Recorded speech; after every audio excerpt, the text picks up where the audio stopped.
Ibu Bapak, ini penting terkait dengan struktur kurikulumnya. Karena dari struktur kurikulum inilah dan dari prinsip-prinsip tadilah terjabarkan nanti harapannya di dalam perencanaan pembelajaran yang dilakukan. Di dalam kurikulum Merdeka ini agak kita perbaiki terkait dengan struktur kurikulumnya. Kalau sebelumnya di dalam waktu jam belajar utama itu 100% untuk intrakurikuler. Jadi kalau sebelumnya kan misalkan dalam 1 minggu jenjang SMP misalkan belajar 38 jam. Maka sebelumnya 38 jam itu langsung disebar ke berbagai mata pelajaran. 38 jam itu ke matematika sekian jam, ke bahasa Indonesia sekian jam, habis 38 jamnya.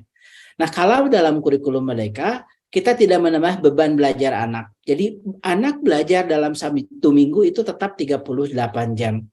Namun, yang selama ini 38 jam itu habis seluruhnya untuk intrakurikuler. Nah, sekarang itu dari 38 jam itu, ada alokasi waktu sekitar 20-30% itu kegiatannya bukan untuk intrakurikulernya, tapi ada kegiatan untuk pengembangan karakternya. Yang kemudian kita berikan nama proyek penguatan profil pelajar Pancasila. Jadi kegiatannya memang ditujukan untuk memperkuat karakternya. Nah, ini tidak harus dikaitkan dengan mapel terkait dengan penguatan profil pelajar Pancasila ini. Jadi kalau diilustrasikan, kalau sebelumnya 38 jam itu 38 langsung disebar ke berbagai mata pelajaran. Kalau sekarang dari 38 itu untuk intranya disebar ke berbagai mata pelajaran ke dalam intra itu adalah sekitar 28 jamnya. 10 jamnya buat apa? 10 jamnya setiap minggu adalah kegiatan untuk menguatkan karakter. Jadi waktu 10 jam setiap minggu itu adalah kegiatan-kegiatan yang memang diperuntukkan untuk menguatkan karakter. Yang kemudian kita berikan nama proyek penguatan profil pelajar Pancasila. Jadi fokusnya adalah waktu 10 jam setiap minggu adalah membiasakan anak berkembang karakternya.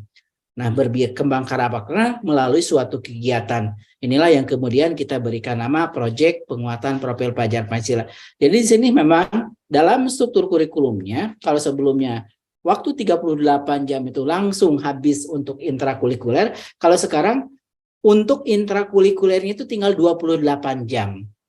Jadi ada 10 jamnya, sekitar 10 jamnya itu adalah penguatan untuk karakternya. Sekitar 20-30% itu kegiatan untuk penguatan karakter. Nah, pertanyaannya, apakah dengan demikian waktu alokasi untuk intra berkurang? Betul berkurang. Lalu apakah beban mengajar gurunya berkurang? Tidak. Beban mengajar guru kita tetap jaga sama, yaitu dengan menjumlahkan pada saat guru mengajarkan intra dan pada saat guru berperan sebagai fasilitator.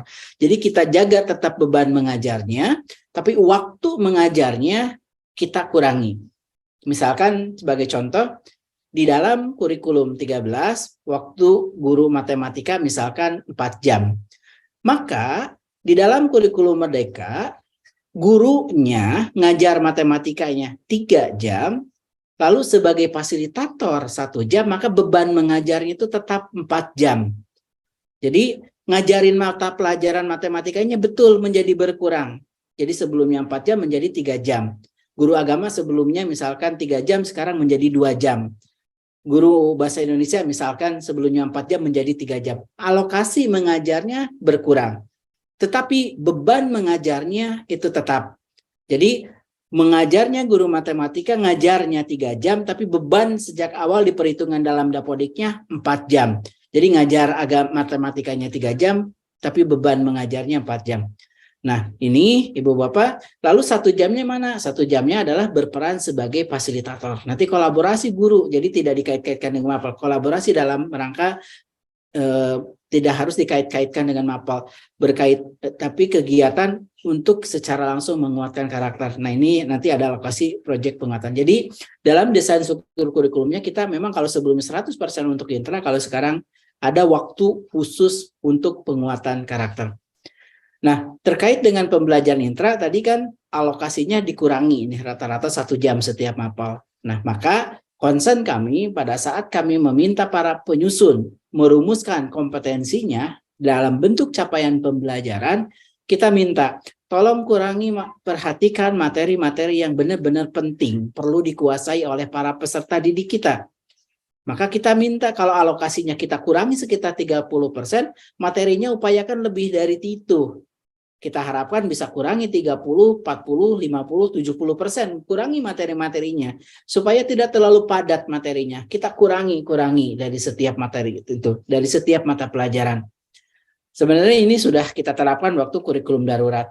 Di beberapa mata pelajaran, ada beberapa mata setelah kita cermati, kita lihat lagi, itu bisa kita kurangi sampai 70% materinya. Kita keluarkan, tidak kita berikan. Jadi siswa itu benar-benar berfokus kepada materi-materi yang esensial, yang akan dibutuhkan nantinya. Sehingga nanti anak tidak terlalu lagi dijejali berbagai materi dari berbagai mata pelajaran, tapi dia akan lebih fokus ke materi-materi yang esensialnya. Maka di dalam pembelajaran intrakurikuler ini yang mengacu ke setiap mata pelajaran, Ibu Bapak, kita desain satu rumusannya kita tetapkan per fase. Supaya apa? Supaya Ibu Bapak bisa menentukan rute urutan belajar. Oh, sekarang di kelas 1 SD ngajarin apa dulu? Sampai kelas 1 akhir ngajarinya sampai mana? Lalu nanti di kelas 2 sampai mana? Nah, rute belajarnya sampai mana di tahunnya itu diserahkan kepada guru. Misal jadi sekolah yang satu, kelas 1 belajar memang siswa-siswanya tidak pernah belajar PAUD. Ya mungkin di sekolah yang A, SD itu belajar cukup 1 sampai 10 belajar bilangan. Tapi sekolah B mungkin siswa-siswanya rata-rata pernah belajar PAUD. Bisa jadi sekolah yang B itu belajarnya sudah sampai 100. Nah, per tahunnya itu mungkin beragam. Nah, kita jaga samanya nanti di fase. Apalagi di SMP itu nanti satu fase. Ibu Bapak, yang penting siswa di SMP menguasai di akhir fase kompetensi yang kita tetapkan di akhir kelas 9. Sehingga bisa jadi sekolah yang satu ngajarin di kelas 1-nya sampai A, materi A. Di sekolah B ngajarin materinya tuh di materi B sampai B. Misal jadi di matematika contohnya, bisa jadi sekolah A, SMP A, merasa yang paling penting perlu diberikan itu materi bilangan dulu. Sehingga di kelas 1 dituntaskan materi bilangan. Ada bilangan bulat, negatif, ada bilangan rasional, dan struktur aljabarnya. Aljabarnya dituntaskan di kelas 1. Sekolah yang lain bisa jadi materi kelas 1-nya itu tidak langsung ke mempelajari struktur aljabar dan lain-lain. Tapi misal jadi belajarnya dia geometri dan statistika. Sekolah yang lain mungkin materinya belajar juga di kelas 1-nya. Nah, sekarang yang menentukan urutan belajar kita percayakan kepada guru menentukan materi apa terbaik yang perlu diberikan kepada peserta didiknya. Nah, itulah yang ingin kita berikan kepercayaan kepada pendidik, kepada satuan pendidikan untuk menentukan rute belajar, menentukan perencanaan belajarnya. Jadi kita berikan kepercayaan dulu kepada guru. Nah, perkara kami belum tentu mampu menentukan rute belajar, maka kepada yang belum siap, kepada yang belum mampu, kita siapkan contoh-contoh. Jadi berangkat contoh-contoh yang kita siapkan itu memang peruntukan bagi yang masih kesulitan. Tapi kalau ibu bapak yang sudah rata-rata mampu menentukan rute belajar, menentukan perencanaan pembelajaran, silahkan ibu bapak kembangkan langsung. Jadi titik awal pengembangan kurikulum mereka itu berangkat dari titik awal adalah kita percaya kepada guru. Kita percaya kepada pendidik. Maka karena kita percaya, tahap awal itu yang kita berikan adalah kami berikan kewenangan ibu bapak menentukan rute belajar, perencanaan pembelajarannya. Tidak terjebak lagi ke sistematika, ke format-format tertentu, ke urutan-urutan yang diseragamkan. Nah, titik awalnya adalah kami percaya. Silahkan berikan fleksibilitas menentukan cara terbaik. Nah, kalaupun dalam implementasinya ada yang belum mampu, kita tidak meninggalkan juga. Kepada guru-guru yang belum siap, belum mampu, belum bisa, maka siap gunakan contoh. Jadi kepada guru-guru yang sudah kreatif, inovatif, silahkan nih Bapak jangan terbelenggu contoh, langsung aja kembangkan. Fokus keberhasilannya apa? Keberhasilannya bagaimana peningkatan kualitas belajar anak gitu. Jadi kepada yang ibu bapak, titik awal kitanya adalah silahkan ibu bapak, karena kami percaya silahkan tentukan rute belajar ibu bapak. Mungkin di sini pertama yang akan diberikan ini, setelah ini, lalu ini.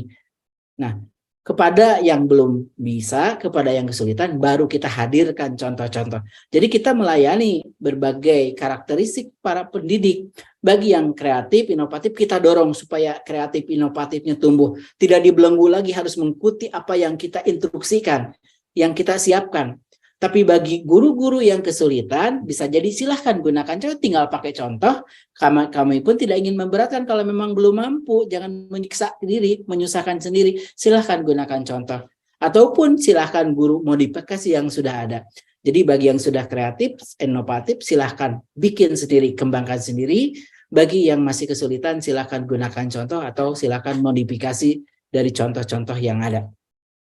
Nah, dari sini Bapak dari struktur kurikulum ini terlihat bahwa yang perlu direncanakan satuan pendidikan terkait mata pelajaran karena melekat di dalam setiap mata pelajaran, maka setiap guru mata pelajaran silahkan kembangkan perencanaannya. Perencanaan pembelajaran yang kemudian bisa jadi Ibu Bapak perencanaan itu masih dalam bentuk RPP atau bisa jadi dalam bentuk modul ajar. Karena prinsip perencanaan yang perlu disusun itu sesuai standar yang terbaru. Yang penting ada 3 komponen, ada tujuan, ada langkah-langkah, ada asesmen. Nah, yang paling penting itu bagaimana menjaga sinkronisasi dari tujuan ke langkah-langkah lalu ke asesmen. Itu aja prinsip di dalam perencanaan pembelajaran untuk mata pelajaran. Nah, ini untuk mencapai kompetensi mata pelajaran.